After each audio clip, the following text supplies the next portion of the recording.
Arestado isang babaeng tumangay umano sa placement fee ng ilang nag-apply sa isang recruitment agency para makapagtrabaho abroad.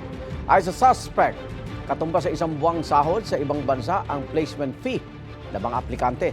May unang balita si Jomer Apresto.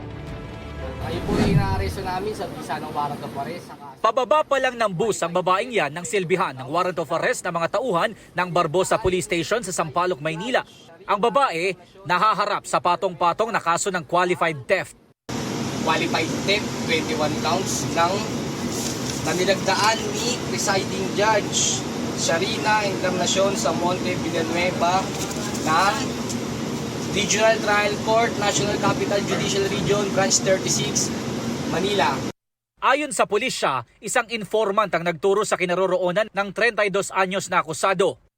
Ito daw, nasa Apari, pauwi ng Maynila. So, yung sabi ng informant natin, sasakay sa Lawag. Binigay sa amin yung number ng bus at yung pangalan ng bus. Inabangan na ng mga tropa sa Sampaloc. Sa investigasyon ng pulisya, dating tauhan sa isang recruitment agency sa Paco, Maynila ang babae na kinilala sa alias na Reyna. Siya raw ang itinuturong nagtangay sa placement fee ng ilang biktima na nangangarap makapagtrabaho sa ibang bansa. So yung mga placement fee, pumapasok sa kanyang e-wallet. Tapos sabi niya, na-hack daw yung kanyang e-wallet. Natanggal sa trabaho ang akusado at nagsimula ng magtago sa mga otoridad. Nakausap namin siya pero tumanggi siyang humarap sa kamera. Aniya, pawang mga magtatrabaho sana sa Saudi Arabia ang kanyang mga kliyente.